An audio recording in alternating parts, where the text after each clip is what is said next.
I'm delighted to welcome you to this afternoon's webinar for Universities Studying Slavery.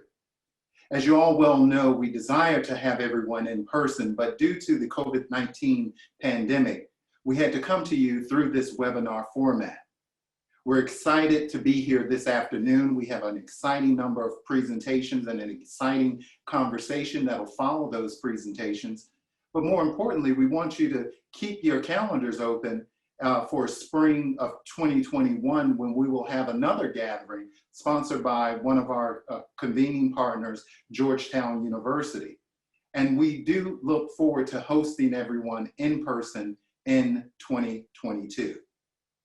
Today's our first panel today consists of 6 institutions in the Triad region, both universities and museums, discussing the deep complexity and density of slavery in the Triad area of North Carolina.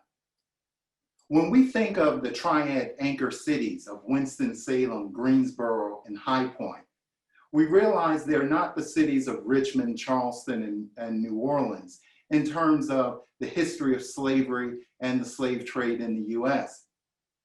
But yet, just like Richmond and Charleston and New Orleans, slavery shaped the very texture of everyday life in these cities and throughout the wide geography of the state. Indeed, in North Carolina, close to one quarter of all white households held enslaved Africans.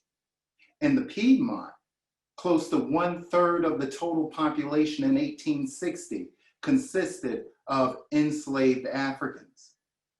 And over 30% of the population were enslaved on the eve of the Civil War.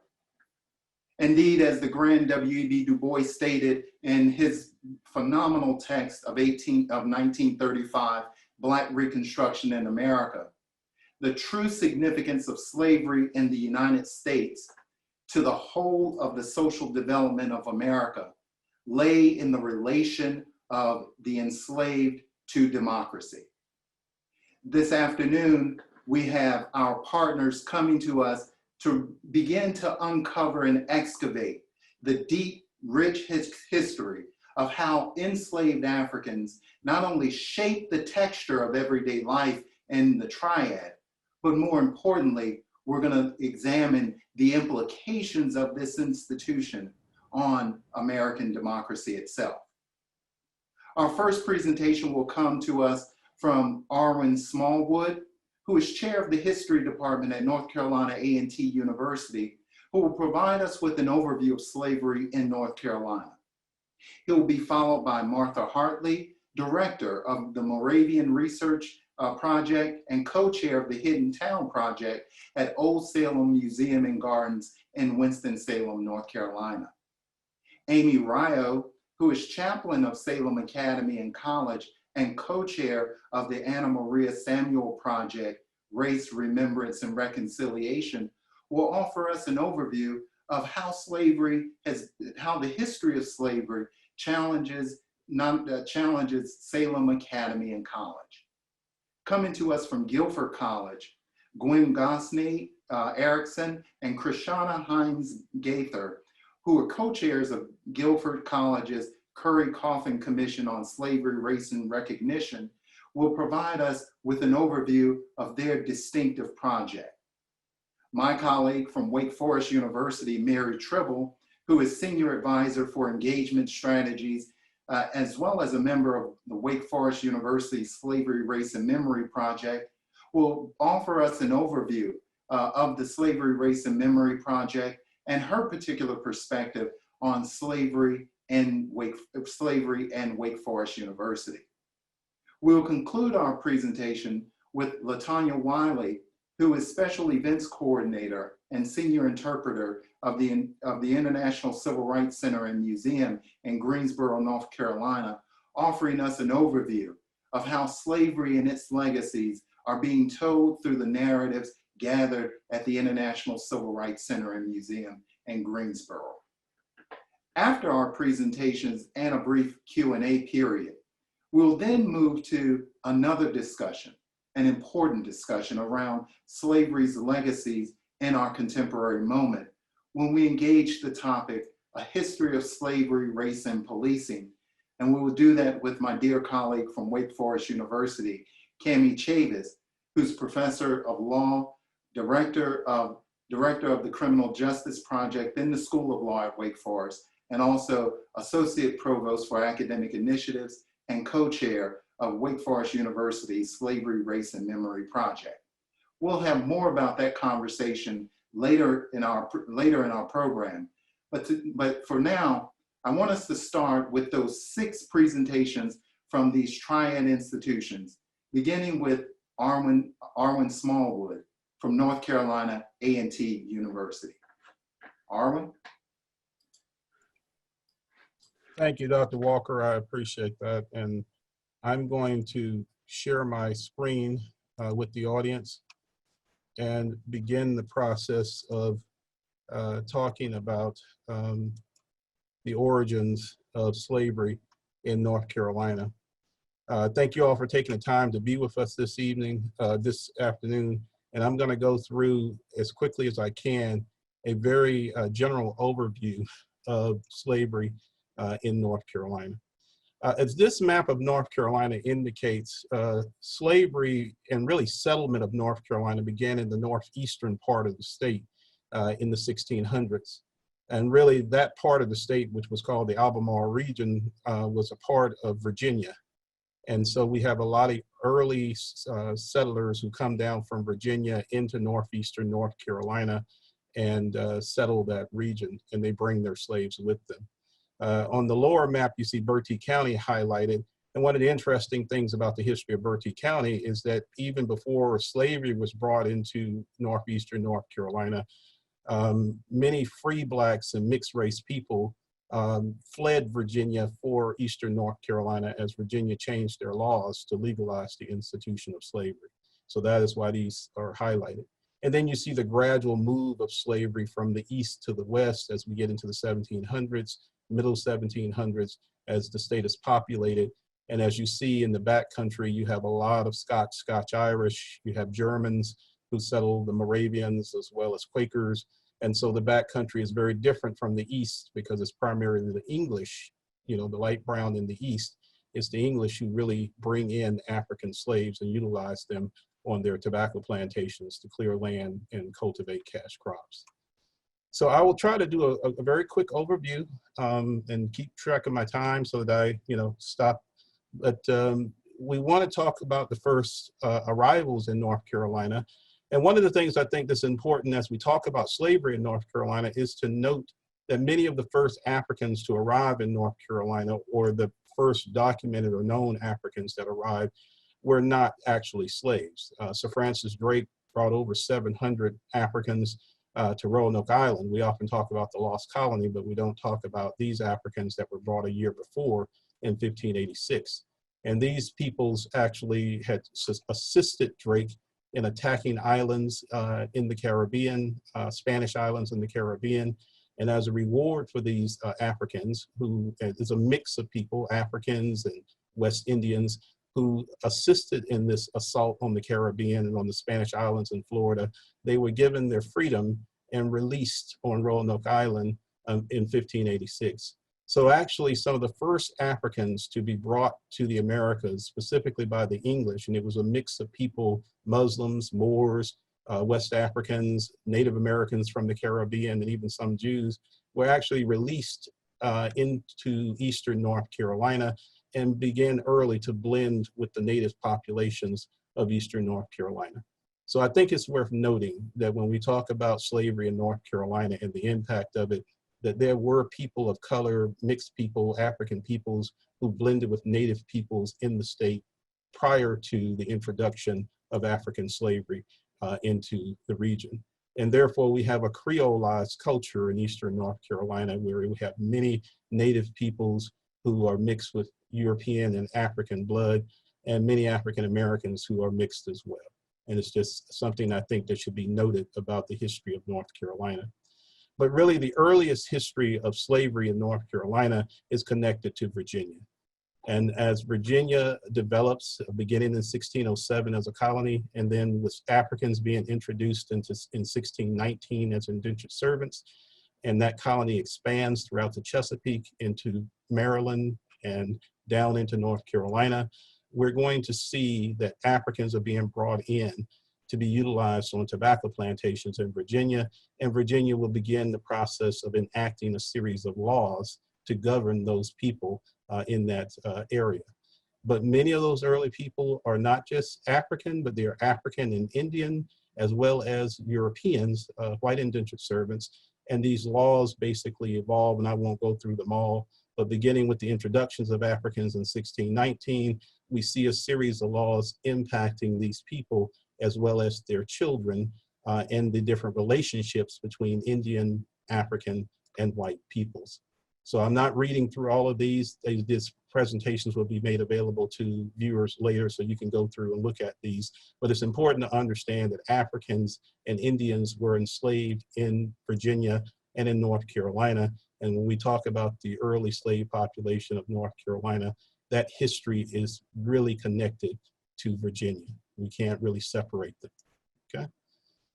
As I mentioned also, that when we talk about the expansion of slavery in Virginia and the laws that are enacted to basically deal with the institution of slavery and regulate and control African people and mixed race people, as that law changes, many mixed race people who were free will flee Virginia proper, and they will move down into North Carolina.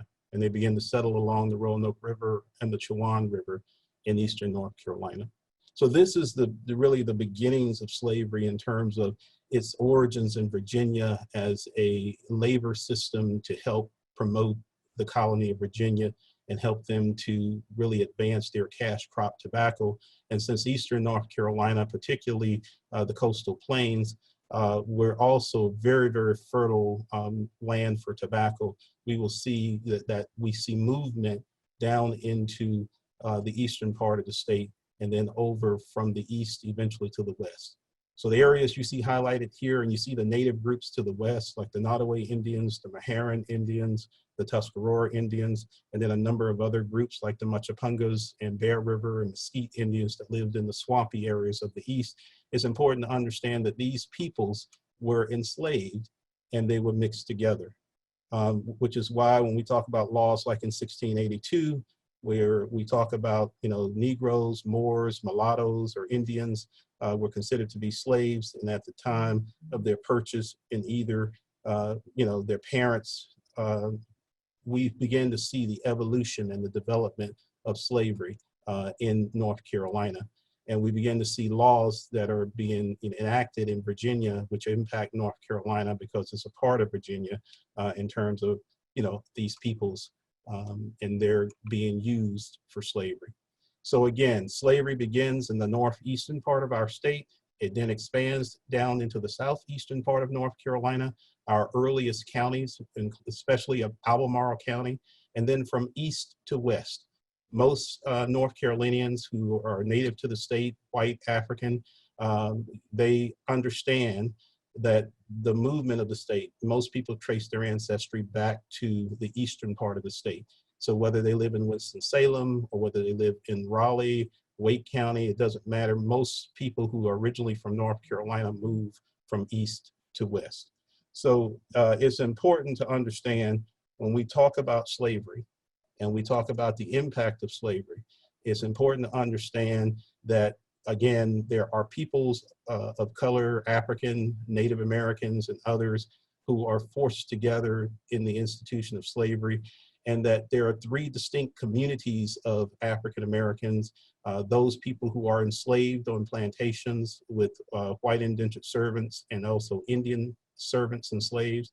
There are people who run away into the swamps of eastern North Carolina and exist there as maroons, runaway slaves, and they are joined by whites who don't want to be indentured servants, as well as Indians who are escaping slavery.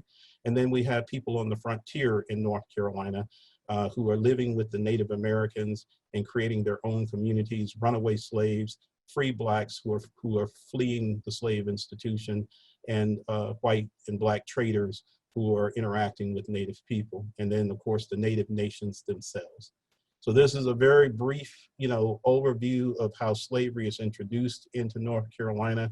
Again, I have 10 minutes to try to bring this to you. And so the one thing I'll leave you with as I close out my last minute is that it's important to understand that Indians and Africans were enslaved together, as well as white indentured servants. They intermixed together to create mixed race people, and that slavery really doesn't become legalized in North Carolina until 1715, which is following the Tuscarora War, in which thousands of Tuscarora Indians were forced into slavery on North Carolina plantations.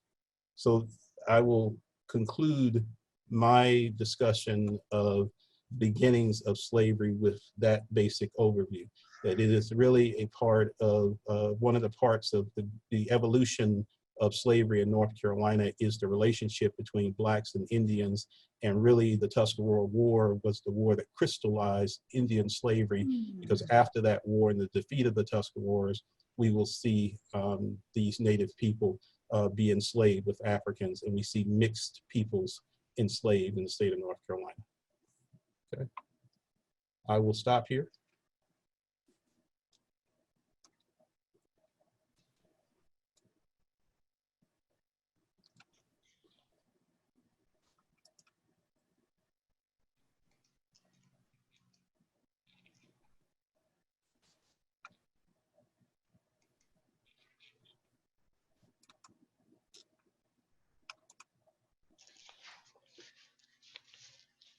Hidden Town is a project of Old Salem Museums and Gardens in Winston-Salem, North Carolina. This vibrant city provides educational opportunities that are rich and varied. Old Salem's antique buildings are prominent in the foreground. The Moravian Church began building the community in the 1750s. Church origins are in the Unitas Fratrum, an ancient Protestant group in 15th century Bohemia. In the 1730s, the renewed Moravian Church embarked on mission work, beginning with enslaved people in the West Indies. Bethlehem, Pennsylvania was their first permanent congregation in North America, and in 1753, they purchased 100,000 acres in backcountry Piedmont, North Carolina, and named it Wachovia. Down the Great Wagon Road they came through the interior to Wachovia. Early Wachovia included Salem and surrounding congregations and grew into Winston-Salem. Today, Salem is Old Salem, a National Historic Landmark, tourist destination, and 90-acre neighborhood with residences, Moravian Church entities, Salem Academy and College, and the oldest standing African-American church in North Carolina. St. Philip's is a remarkable touchstone of the Black experience in Winston-Salem. European-derived people and African-derived people built the city. St. Philip's is the only historic Black Moravian church in the United States. They are spiritual descendants of one of the oldest African-American congregations of any denomination. Significant in American history, the Smithsonian has engaged the congregation, and the local community is interested in the deep history as well. St. Philip's uniqueness is the story of the Moravian Church in the American South and speaks to the complicated history of slavery and its durable impact, which brought about the Hidden Town. People of African descent had lived in Salem since the colonial period, but Jim Crow laws and redlining changed all that. By the 1930s, Salem was a segregated white neighborhood, and the Black presence became a hidden town. In 1950, the museum was established to preserve the old Salem. St. Philip's congregation had wanted to move for some time, and they did so in 1952, across the creek to Happy Hill, initially worshiping in the community center. Their new church was destroyed by the construction of US Highway 52, and the congregation moved again to Bonaire Avenue in East Winston. Residential security maps were formal means of racial discrimination. Black neighborhoods were highlighted as high risk and targeted for highway development and urban renewal. I've overlaid the map with the I-40 and US 52 corridors through stable African-American neighborhoods in mid-20th century Winston-Salem. The purple circle indicates Happy Hill, where Highway 52 took the St. Philip's new church. Destruction included churches, homes, businesses, livelihoods, and social fabric. US 52 remains a barrier and excludes African Americans from downtown's revitalization. Following the May 25th murder of George Floyd, groundswell response prompted local demonstrations. A June 2nd protest called out this highway history, and young activists occupied 52, shutting it down. One activist said, quote, "Nobody should live in this city and not know the truth," end quote. Meanwhile, the old building sat empty until, one might say, the hand of God intervened. On St. Philip's anniversary day in 1989, a tornado damaged the church. Earnest efforts began to address this highly significant place. Gravestones were discovered under the church hall floor and then behind the front steps. Archaeology is invaluable to understanding and revealing the graveyards, and without intrusion into burials. Like the church, the land is sacred. In the Moravian tradition, the St. Philip sisters prepare the graveyard for Easter. The $3 million project opened to the public in 2003 in Old Salem. Free and enslaved people helped build Wachovia. In the theocratic town of Salem, slave ownership was limited to the church, with the hope of keeping enslaved numbers low and the Moravian work ethic high. Salem's first buildings were transplanted European traditions. Like most religious groups in America, the Moravians did not object to slavery, but regarded one's place in life as ordained, with salvation key. A small number of enslaved people chose conversion and were considered spiritual equals. This integrated fellowship included worship and burial practices, as well as educational opportunities. However, fallout from the American Revolution nurtured fresh ideas about individual freedom and choice. Increasing numbers of rented slaves normalized the presence of Blacks in town who could be discriminated. Abraham was a Mandingo warrior, a respected tradesman and communicant. He remained enslaved, but was buried as a spiritual equal. Tenacity directed Peter Oliver's life to freedom, and he leased a farm for his family. Invisible under 200 years development, the site is in design for a park by Walter Hood. Oliver descendants are many, and you may recognize a famous local one, the Wake Forest basketball standout and NBA All-Star, Chris Paul. The new church architecture signaled changing styles and attitudes. By this time, Black worshipers were being held at the church door or turned away as segregation gained traction. It was a town of artisans. A doctor was in residence and music was central, but commerce meant dealings with outsiders. We have hosted 2 slave dwelling projects, sleeping where enslaved slept, at the tavern for non-Moravians and at the Single Brothers House. An 1816 decision to accommodate boarding school students' relatives in God's Acre prompted the end of Black burials there, and the Negro God's Acre was established. The sacred was segregated in 1822 when a Christian congregation was organized for the enslaved. The next year, the log church was built adjacent to the new graveyard. A selection of recovered gravestones is interpreted through art inside the log church, including that of Christian David, for whom a house was built in 1835. It is the only domestic site of an enslaved person explored archaeologically in Old Salem. None survive above ground. We are working with Middle Tennessee State University on virtual reality to understand this invisible landscape. The Bloom House on Main Street was the location of enslaved people. A detached kitchen is speculated as a census-enumerated slave house. North Carolina State University is assisting with geophysics as a first step to archaeology. Professor Kofi Boone keynoted the landscape conference with Black Landscapes Matter. The farm in the foreground housed enslaved people who were manumitted and sent to Liberia in Africa in 1836. Landscape mattered when the Liberia-Salem connection was revealed in Happy Hill through the city's historic marker program made possible through Old Salem's research. Entrepreneurship drove early 19th century industrialization in Salem that depended on enslaved labor. Mid-century brought sweeping changes. Salem slave regulations were abolished as unenforceable. Not every Moravian was a slaveholder, but numbers increased. Forsyth County was established in 1849, and Salem land was sold for the new county seat named Winston. Soon the theocracy ended. In this photograph, the stylish new Salem Academy building, we see columns and hoop skirts which recall the Old South. The figures may not all be Moravian, but the scene reflects a Southern town. A new segregated graveyard was established in 1859. Phoebe was over 90 years of age when she died and was buried there. She has many descendants today. Genealogy is a vital link in understanding dynamics. In 1860, Forsyth County was described with 14% enslaved population and approximately 135 enslaved in Salem. Research indicates that slave houses, as enumerated, were buildings with other primary uses, such as kitchen, laundry, or shop. Some enslaved people lived in the enslaver's home.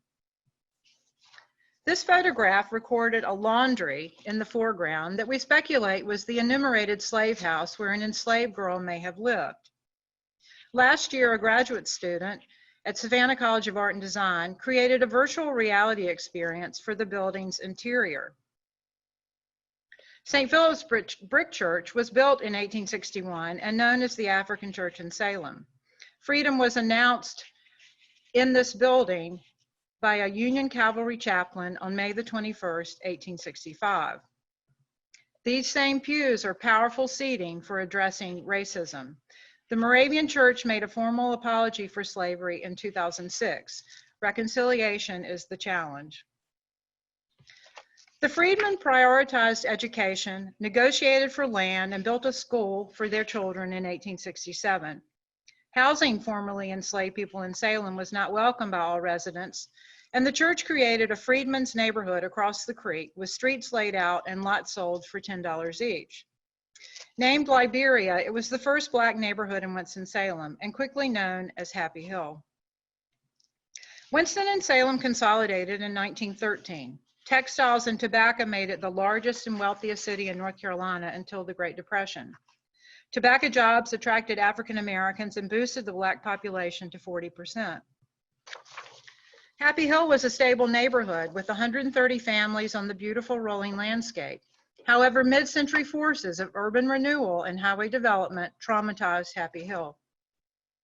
Today, community energy, historic recognition, and new investment are uplifting the neighborhood. Triad Cultural Arts is leading the effort to create a Black Heritage Center.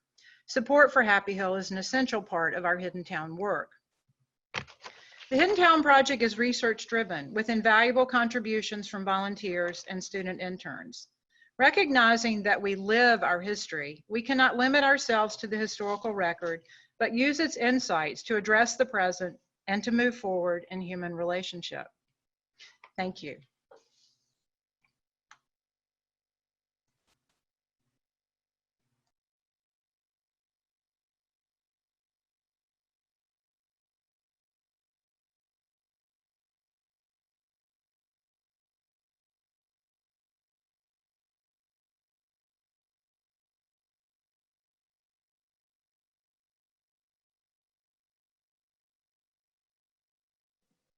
I'm Amy Rio from Salem Academy and College, and Salem Academy and College was founded in 1772 by the Moravian community in Salem, North Carolina, which is now part of the city of Winston-Salem. Of course, you have just heard some of this from Martha Hartley and Old Salem. We do have some shared history, and our communities are fortunate to be able to support each other in this ongoing journey. In 1772, the Moravians started the Little Girls' School. It was the Moravian community which started this. They believed that educating girls was as important as educating boys, which was, of course, a rather radical concept at that time. And like so much of history, this was complex. While starting a school to educate girls, the use of enslaved labor was part of the foundation and history of this institution.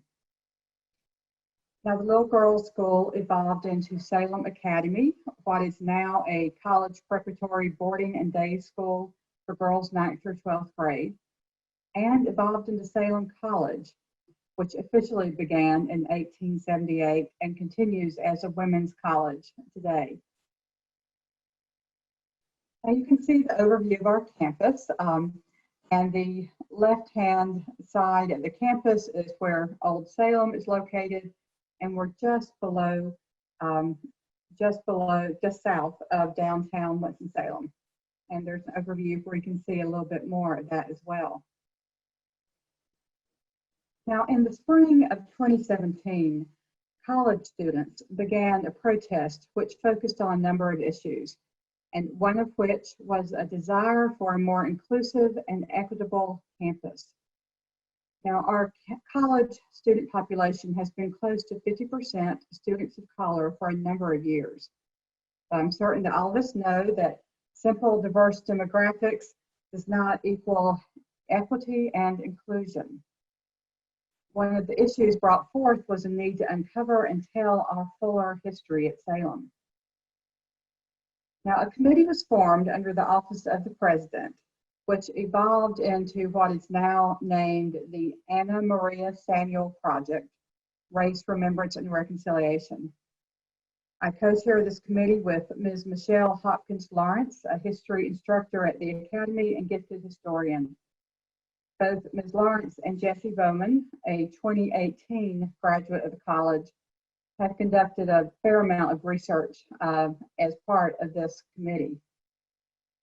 Now, it's been very important for our students and for our entire institution to name the enslaved girls who attended the school early in early days. And we know in 1785, an enslaved 10-year-old girl named Hannah was a student. We don't know much more about her, but we do know that in 1793, Anna Maria Samuel, who's age 12, actually becomes a single sister. And I'm going to show you the single sister's house. Moravians who are not married were called either a single sister or a single brother. And the single brother's house sits in Old Salem, is just across the square.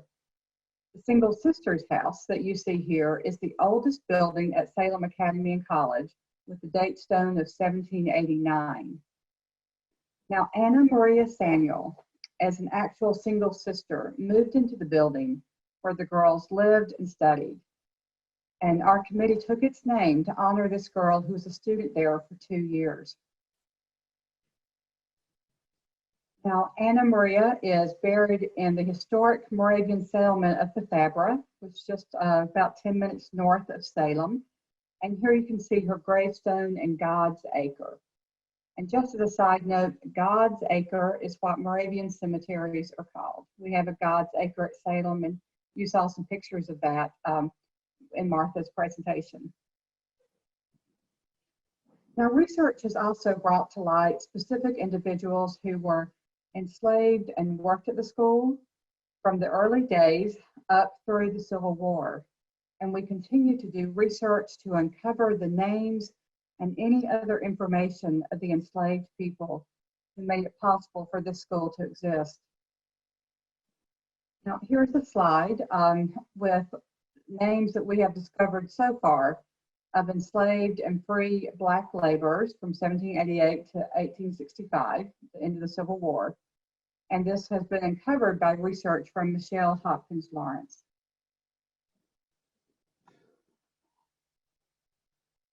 Now, another interesting note as we continue our ongoing work, we have, especially in the past couple of years, uncovered information about more Cherokee girls than we previously thought who attended Salem Academy.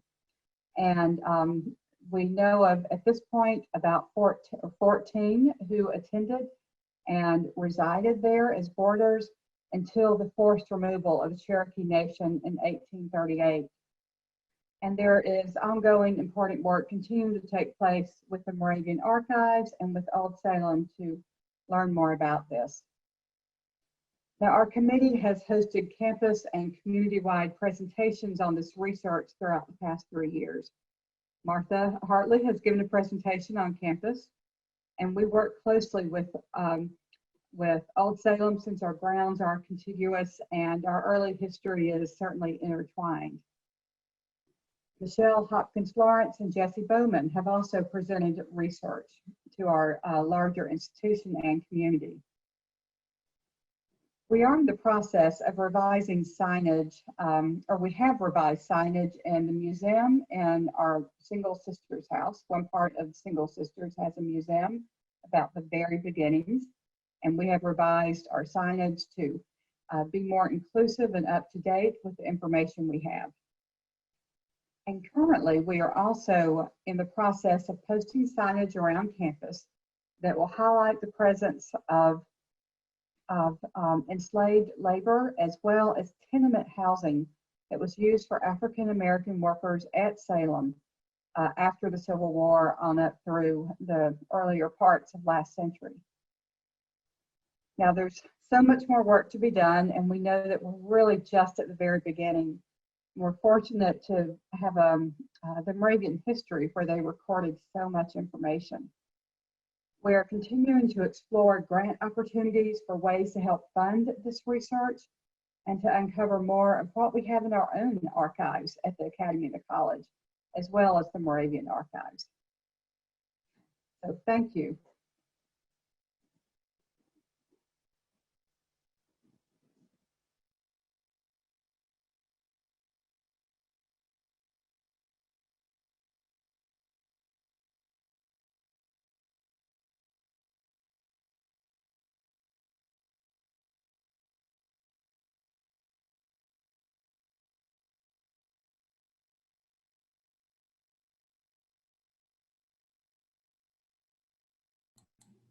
Good afternoon, everyone.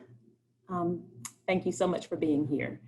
And so I present this research with my colleague, Gwen Gosney-Erickson, as was announced earlier. And so I want to start with Levi Coffin. Hopefully you can see him on the screen there. If you were to come to Guilford College, you would enter Levi Coffin Road, and you would also see a historical marker in his honor. Levi Coffin is credited with having liberated or assisted with the liberation of over 3,000 African Americans. And so we certainly do honor that legacy. At the same time, we trouble why only certain people have been commemorated at our institution, and also in the wider city of what is now Greensboro. Then it was New Garden. And Levi Coffin also asked some very poignant questions. And so here, if you'll look on the screen, Levi Coffin critiques fellow Quakers, or Friends as they were called or are called today. And he says, many Friends were led to believe that there was some disgrace about abolitionism, and they fell in with the current opposition. To this end, we also see that African-American scholar Carter G. Woodson had a very similar critique of both Moravians. So this is a nice segue from Amy's presentation. He had a very similar critique of both Moravians and Quakers alike. And Carter G. Woodson says that the Quakers had the same difficulty as the Moravians in translating their profession into action. So there's this disconnect between what these groups professed and the actions that they took. He says they were decidedly the best friends of the Negro. However, today, Quakers, as a rule, hate Negroes, just as others of their race do. And so he's really troubling how you can say that you love the Negro, but yet you have a lot of segregationist and separatist policies. And so here on your screen, we have the founder of the Quaker faith, George Fox. We also have a street that is named after George Fox on our campus as well. And George Fox did trouble slavery. He did speak out against slavery very early in 1671. However, he also fell short of actually calling for abolition. And so basically he asked for Quakers to treat their enslaved property more humanely. And it will be over 100 years before Quakers would actually prohibit slavery within their meetings and their membership. And so we trouble the notion, kind of there's this unilateral story of Quakers being synonymous with abolition. And certainly there are foundations, but that legacy is much more complicated. And so here we speak of the trustee system. The trustee system was an ingenious, very clever plan of Quakers where they would buy the enslaved for the purpose of, for all intents and purposes, freeing them. And so they were legally enslaved, but nominally free, and oftentimes resettled to free states. However, the minutes of the meeting show us that the Friends disliked this system for mainly 4 reasons. They realized that it was an evasion of constituted law. So in other words, they felt that this process of buying the enslaved for the purpose of freeing them was unconstitutional and unlawful, and it was against the law. Many Friends felt that unsupervised African Americans would have a criminal element. They felt the females were promiscuous and had too many children. And they felt elderly Black people were a drain on their resources. Many of these same frames are what we see today when speaking of Black bodies. And so with this trustee system that I mentioned, the Quaker meetings obtained 776 enslaved Africans with the noble purpose of resettling or freeing for some. However, there was also room for critique here as well. Levi Coffin says that these resettlement campaigns and colonization was slavery by another name. And so many of these were forced colonizations and forced resettlements. And so about 100 of that 776 went to Haiti. I think 420 went to Liberia, and the rest went to free states. Again, I must say that many of these colonizations were forced. And so not a huge distinction in some cases between the system of enslavement.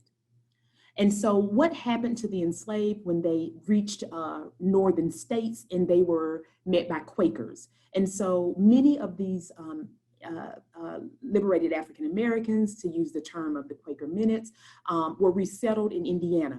And William Parker, a white Quaker, says in Indiana, Blacks are not wanted here. And so he's given the sentiment of Friends in Indiana who are saying, do not bring them here.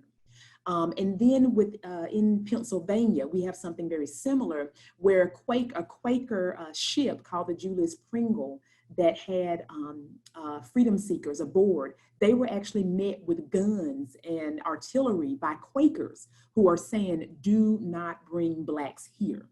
And so we see this trend, and the question becomes why? And so we look to Levi Coffin's cousin, Addison Coffin. And Addison Coffin says, many of the most conscientious anti-slavery men and women were strongly opposed to Blacks remaining. Many would rather that they remain in slavery. We have a publication that is forthcoming on a lot of the work that we have been doing to tell a fuller picture of Quaker abolition and the complex legacy of Quakers and slavery. And my colleague Gwen will pick it up from here.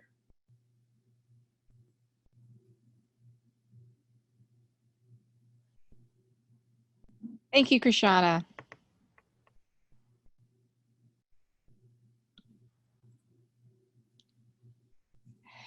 So I want to pick up on what Krishana was saying and move this into a more direct story about our campus, Guilford College.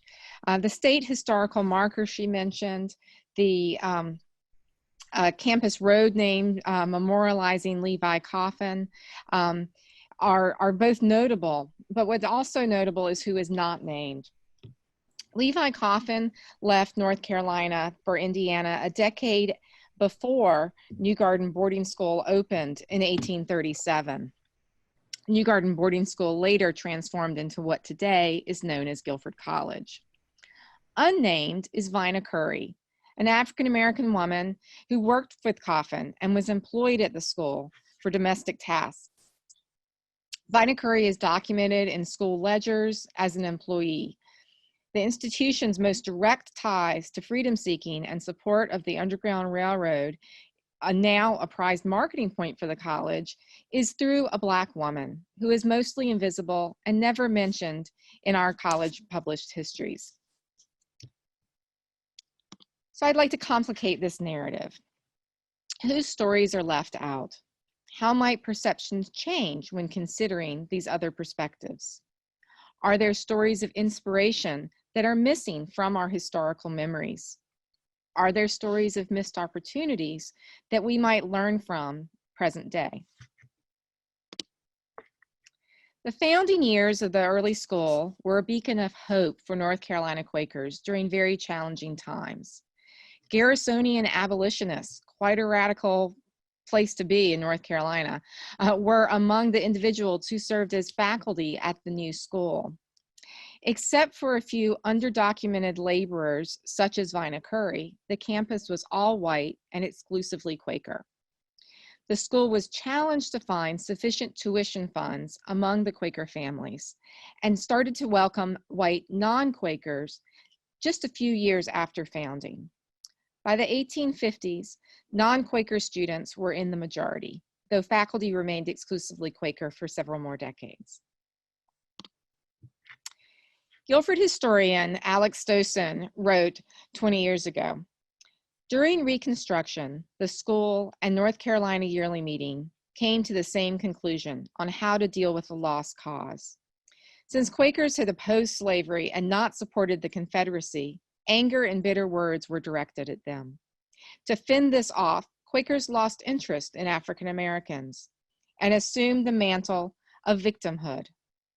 This, in turn, led to them becoming as Southern as possible and to blend fully into the emerging culture of segregation in the late 19th century." Pictured here is the Friends School at New Garden in 1885. While the initial impetus was placed on providing a guarded education for the school at New Garden to provide a place for Quaker young people to learn in a system at odds sometimes with dominant culture, the transformation from New Garden boarding school to Guilford College in the 1880s was less exclusively Quaker in its motivations. This was not at odds with the non-Quaker neighbors. In addition to collaboration with Quaker schools, faculty and students now look to North Carolina's white institutions as their partners in higher education. And if you look at the images on the screen, to the left you have what is described as the entire campus community at that time. However, at the right, you see two women we have identified through research as being present during the earliest years of the college, Anne Brown and Ruth Watkins.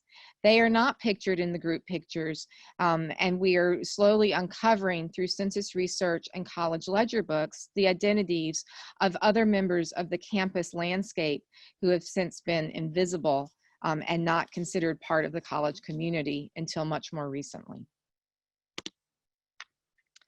While the initial founding promoted anti-slavery values, this did not mean the same thing as full integration. Exclusively white, integration did not occur until 1962, the same time that most other denominational colleges in North Carolina were integrating. The overall campus culture and institutional structures, I'm hearing you can't see my screen.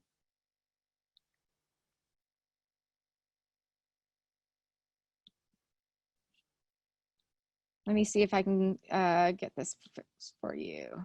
Just one moment.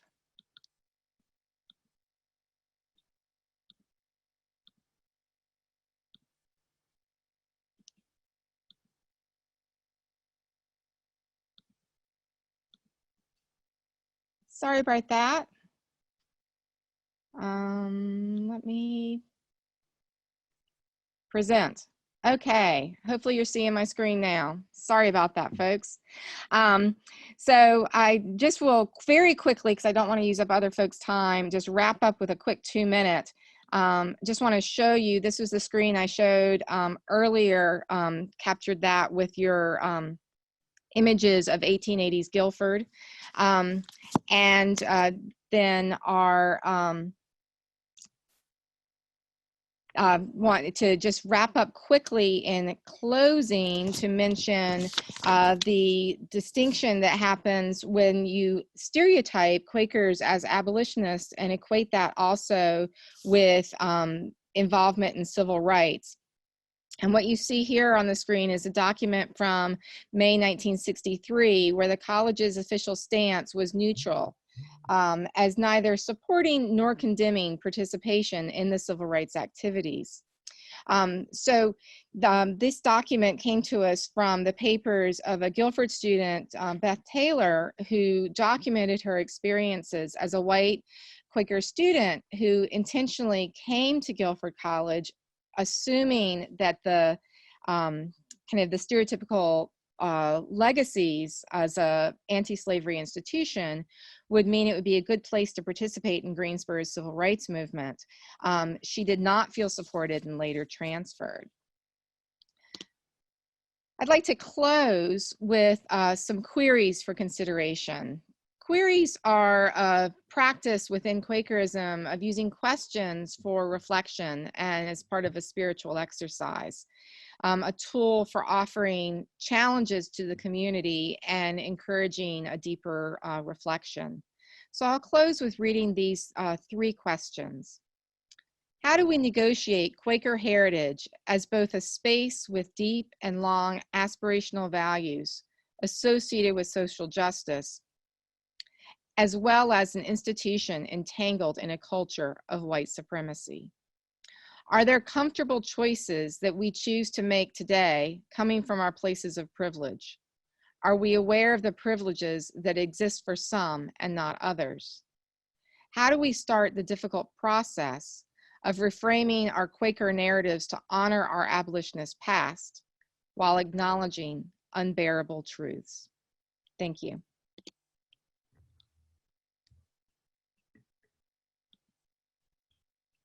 Thank you, Gwen. Let's see if you can unshare your screen. Thank you.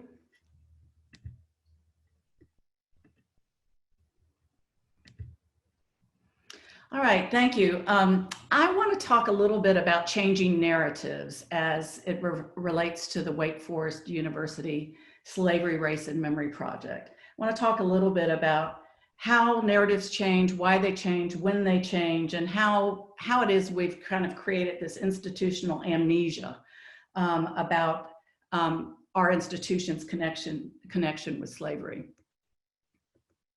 So what I want to do before we get into the changing narratives is tell you what we do know. Wake Forest was founded, some of you may know or may not know that Wake Forest was actually not founded in the town of Winston-Salem. It was founded outside of Raleigh, and it was the North Carolina Baptist Convention purchased a 640-acre farm from Dr. Calvin Jones. It was a working plantation at the time, and so our legacy with slavery really begins there, because when Calvin Jones migrated west, he uprooted his enslaved workers and took them with them. And so there's basically trauma in the ground where the college was founded. When it was founded in 1834, we do know that all of the Wake Forest presidents and most of the faculty were slaveholders before 1865, including my great-great-great-great-grandparents, Sally and Samuel Waite, that I'll talk about more in a moment. That Samuel Waite was the founding president. Many boards of trustees were members. The college, the original college building that was built in the 1830s, we know, of course, was built with enslaved labor. What we also know is that 2 enslaved men lost their lives during construction and are buried on the original campus. You'll see Samuel Waite's words here as he talks about the fact that it was established, the college was established as a manual labor institute. So the idea was that the students would actually be providing the labor for the working farm. When they opened, they had 2 enslaved men working on the property. One was working on the farm, and the other was employed as a cook. So the institute actually hired enslaved laborers from neighboring plantations, provided enslaved laborers to sweep, provide firework for students and faculty. And we also know that students often paid local Blacks, freed or enslaved, to bring them food onto the campus. One of the most distressing pieces of our history is the John Blunt estate, which Wake Forest gained the bequest of in 1859, and 16 individuals were actually sold by the college in May of 1860 as part of the bequest.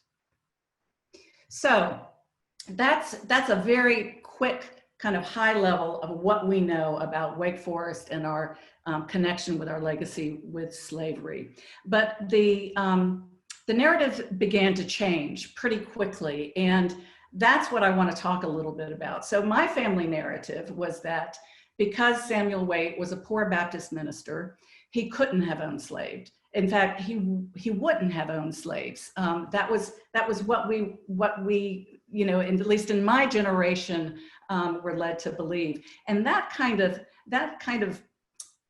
idea of exceptionalism, right? That my family and the institution that it started would not own slaves, would not participate in the slavery process, is a story of exceptionalism. And so the Institute began kind of forgetting its connection with slavery over the years. So I want to talk a little bit about that. How did that happen? Well, so as we're talking about narratives and iconography, one of the things that I think is important to remember is that, so the iconography, the art and the objects that we create and venerate reflect who we are at any given time.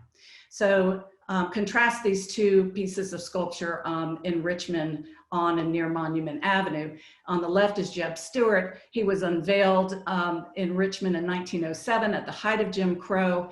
80 to 100,000 people showed up at that commemoration. That was clearly a reflection of what was going on at the time as whites were trying to reestablish their white supremacy on a political level.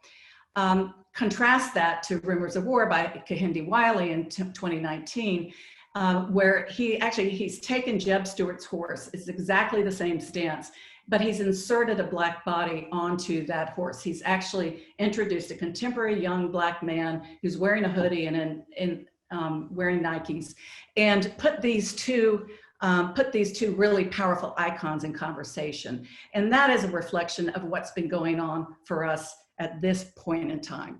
So if our iconography is a reflection of who we are at any given time, I think the narratives we tell reflect who we wish to be.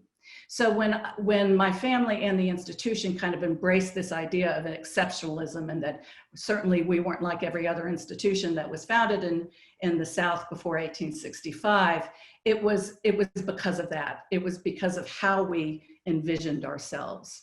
So when we think about narratives changing, one of the biggest examples of that, and a sadly successful example, was the Lost Cause. And as has been mentioned before, it's we know it to be an endeavor by the United Daughters of the Confederacy and others to kind of, one was to vindicate their husbands and their slain sons and brothers and so on. And the other was obviously to reassert white supremacy after Reconstruction. And as we know, it included textbooks being rewritten and historical works and works of art. And I think it's really important to understand just how situated the university was in the myths of the Lost Cause, is that Thomas Dixon Jr., who was thought of as being probably one of the primary architects of the Lost Cause, was a Wake Forest student and graduate of 1883. So Thomas Dixon wrote The Klansman in 1905, which became Birth of a Nation in 1915. And it perpetuated this romanticized version of, the happy slave narrative, and the idea that states' rights was responsible for the Civil War, which I was taught at Wake Forest in around 1980. So, and many scholars will concede that Thomas Dixon's works were partly responsible for reinvigorating the Ku Klux Klan in the 20th century. So it's important to know that that not only were we not exceptional, we actually produced students and graduates who perpetuated this lost cause narrative. So that was a pernicious and intentional method of changing narrative. But there's also then kind of a more nuanced example that we have in our archives as well. This is John Bruce Brewer. he was the grandson of Sally and Samuel Wade. He became an educator and a minister as well.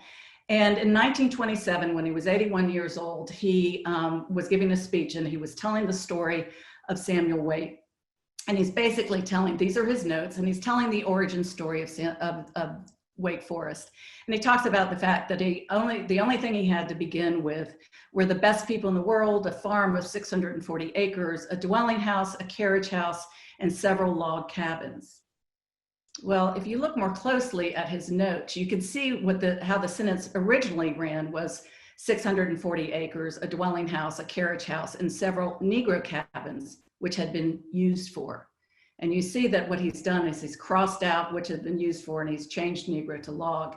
And so this is a really interesting moment in time that we have witness to, when he is actually, John Bruce Brewer is actually kind of simultaneously silenced both the family and the institutional narrative, and has distanced himself and it from the reality of slavery. So it's an interesting snapshot in time of being understand how, if this was beginning in 1927, that no wonder by the present time we had lost this information to memory. We had chosen to have amnesia. I do want to mention too that we did move the campus in 1956 from the old plantation site in Wake Forest to Winston-Salem. And so it's important also to understand that that legacy of kind of marginalizing African-American communities continued. And it's a similar story to what Martha told about Happy Hill, in that the main entrance now to the Ranolda campus used to be the main road at an area called Five-Row. And this was an African-American neighborhood that housed the servants and the laborers that served the Ranolda family. And Five-Row was not lost when the campus was built, but it was lost 5 years later when Silas Creek Parkway came through and tore down Five-Row, and that these families were forced relocation again. And the building of Silas Creek Parkway was, of course, a result of having Wake Forest come to Winston-Salem. So now what? Well, it's time to change the narrative again, and this time set it straight.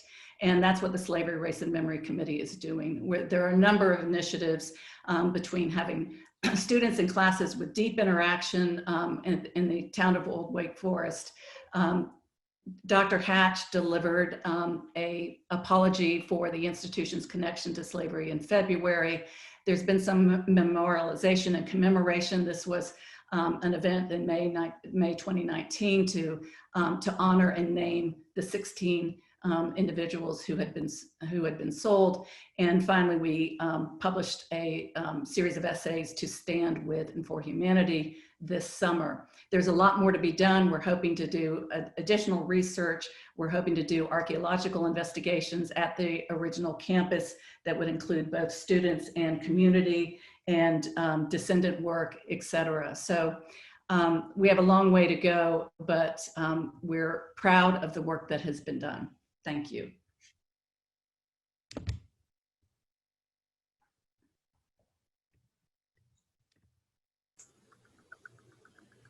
Good afternoon, everyone.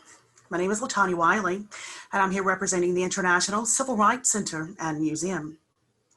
Just to give you a little background about our organization and who we are and what we do, this museum is actually housed in the original Greensboro downtown Woolworth location. During its heyday of operation, Woolworth was the largest retail store in the entire world. And here in Greensboro, it was pretty much the anchor, the hub of downtown commerce. And in 1960, 4 young college freshmen would make a walk from the campus of North Carolina A&T College to this very building. And what they did here would actually turn into what would become known as the sit-in movement. And their effort to sit down at the all-white lunch counter sparked a movement. It would be a movement against segregation. Now, with this event we're discussing today, slavery and its legacies. And we know that segregation, also known as Jim Crow, is a direct legacy, a direct descendant of slavery. I like to equate it that slavery was a movie that has a sequel called Jim Crow. So I want to share with you a bit of a gallery that's from our museum that I think kind of summarizes best our story here and the link between slavery and segregation. We like to refer to the story of America as a tapestry. We know that with many cultures, they create tapestries to tell their history, to tell the story of people. And we know that slavery, as was mentioned earlier in the presentation today, is a complex system. And I like to think of it as a fabric that's woven with many threads. And weaving is very complex in its doing, that it's a foundation, it's got movement, it's got motion, even the knotting is very complex. So as the forming of this country was complex, so is the institution of slavery, and so is the institution of segregation, a holdover from slavery, just as complex. So if I will invite you now to take a look at what we call complex tapestry.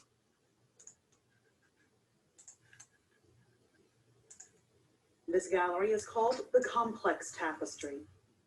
A tapestry is a woven cloth designed to tell the story of a culture and its people. In America, the most famous tapestry is the American flag, to which most people attribute a story of freedom, equality, and justice. Lifted above our flag are the words taken from the Declaration of Independence, which declares that all men are created equal with rights that are God-given, cannot be denied. This is a promise made by the founding fathers to America and all of her people, the promise of equality and rights which cannot be stripped away. But as we look beyond the red, white, and blue threads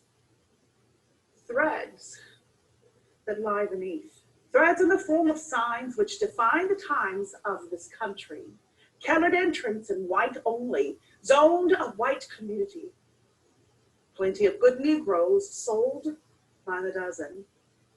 These signs are not visible when we look at the American flag, but they are there as threads woven into the very fabric of this nation. They don't speak of equality and undeniable right, but rather they tell a story of hatred, exclusion, and inferiority, but they are just the same, an integral part of the American story. As we journey today, I'll ask that you keep this image in mind, because you and I are going to work together to deconstruct this tapestry and unravel the complexity of promise and practice.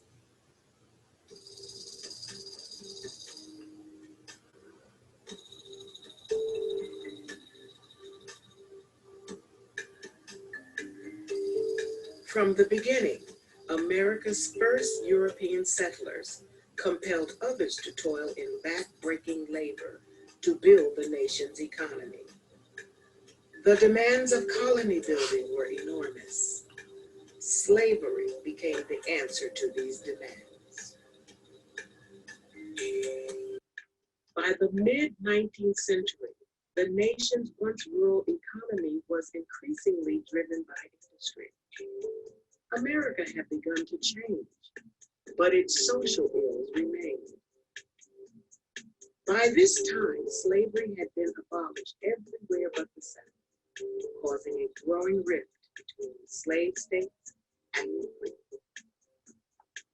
The United States grew less united and became, in the words of President Abraham Lincoln, a house divided.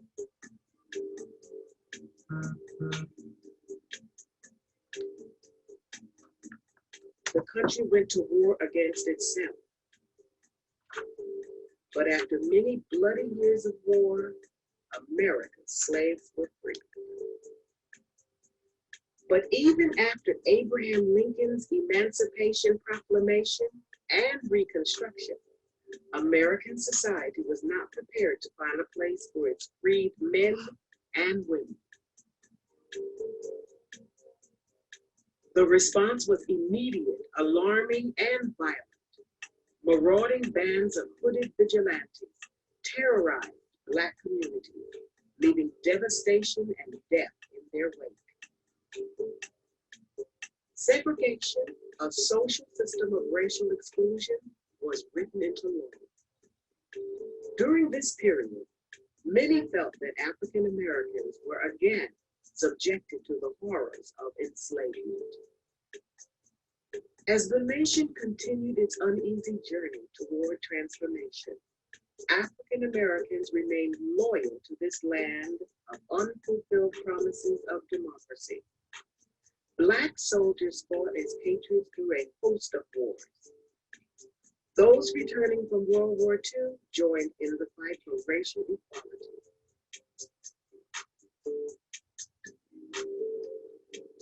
The individual stories of these brave men and women committed to fighting for democracy abroad and at home would weave together in creating the complex tapestry that was and is America.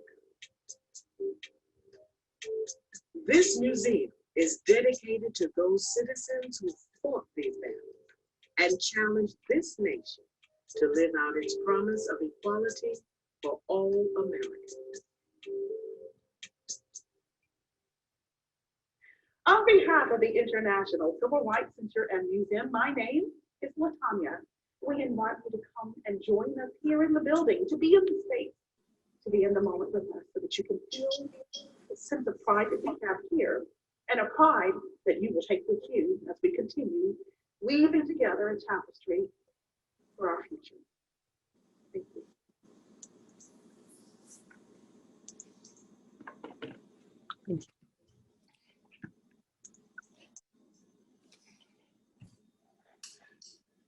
I want to thank each of our presenters for a wonderful presentation. Each of them have provided us with a depth of understanding of the complexity of the institution of slavery, how it has shaped our nation, how it has shaped religion, how it shapes a culture, our ideas, and also, and most importantly in this context, how it shapes our universities and the ways in which we go about pursuing a more just and equitable future for everyone.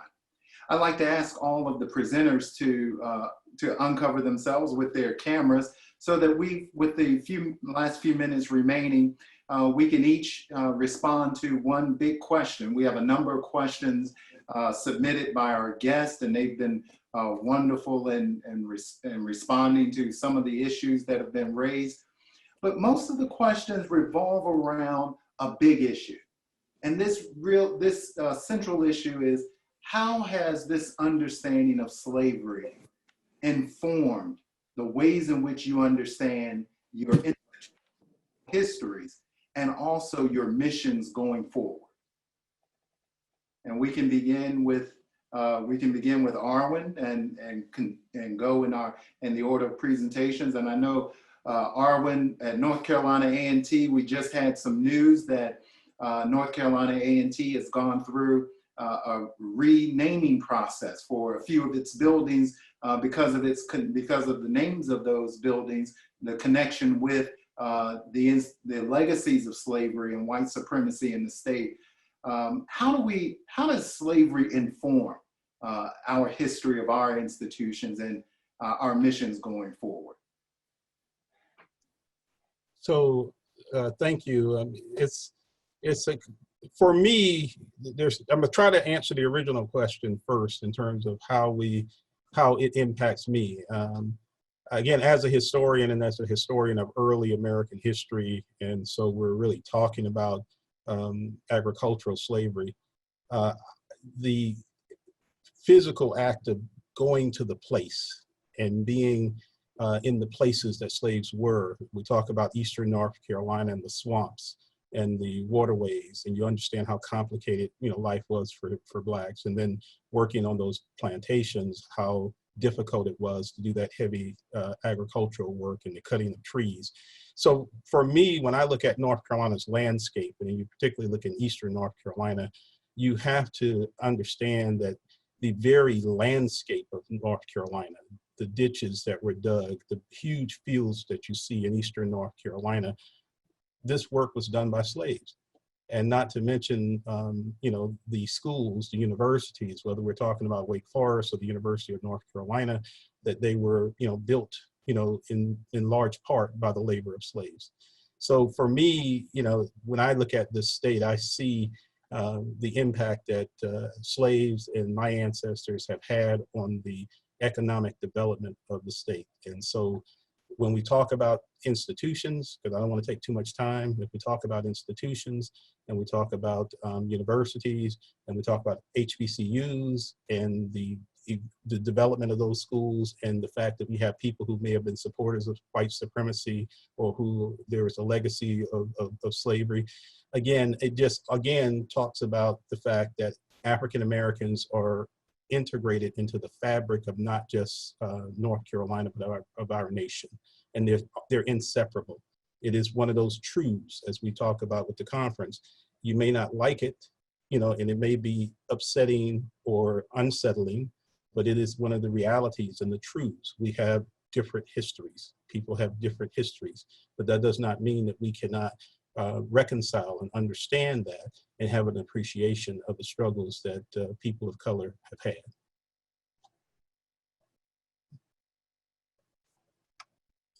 Thank you so much, Arwen.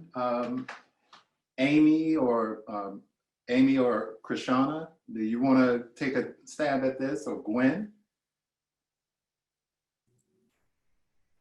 I can take a stab. One thing I've been reflecting on recently is how our assumptions about our values sometimes can stop us from engaging as deeply on some of these complicated topics. And I think that's been you know, one of the contradictions at play with Guilford's history, and you know, a lot of our mission and institutional statements really hinge on the fact that, you know, similar to Salem, Guilford was founded as co-ed, and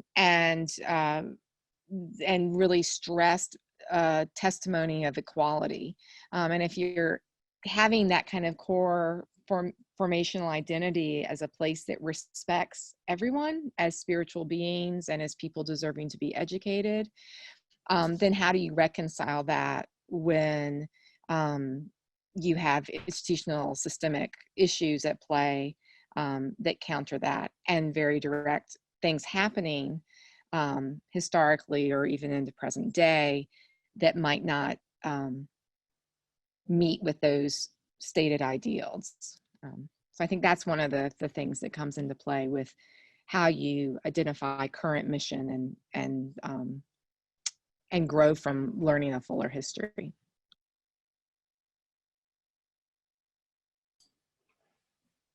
Mary, I want to turn to you now, because you have a unique story. You bring a unique perspective to this conversation.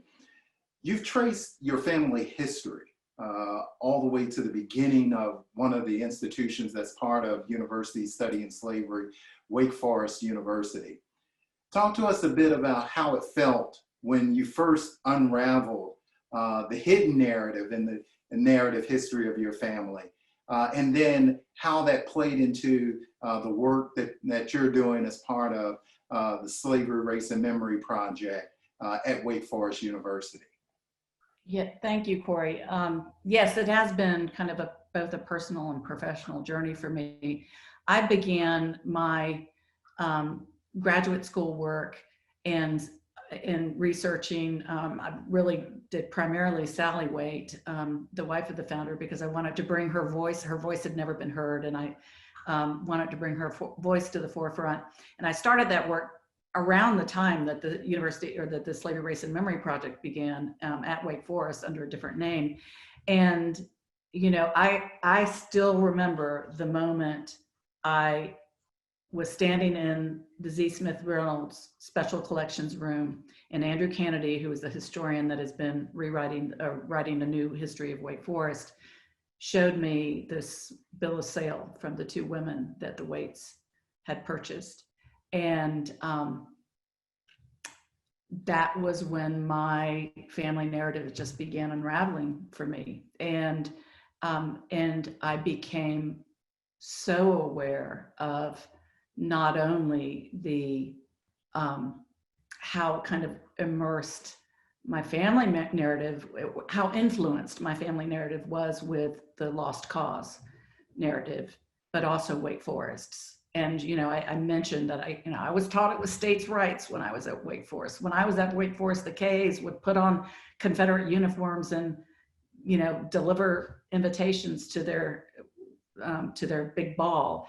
And you know, so it really is this very dramatic understanding and dismantling of what I thought I knew and what we had, as an institution, thought we were. And now that I see it, it's everywhere. And so the ability to be able to kind of see it, identify it, name it, and then begin to dismantle the systemic racism that still permeates all of society and on our campus and our city and our institutions. It's hard to do, but it gives me hope. Well, thank you so much, Mary. Indeed, it is hard work. It's a challenging, and in some ways, it's a past that that forces us to revise the narratives that we normally tell ourselves, the narratives that we've grown up with. In many ways, it's not only an individual narrative, but as you remind us, Mary, it's also institutional, and it's a narrative of our nation.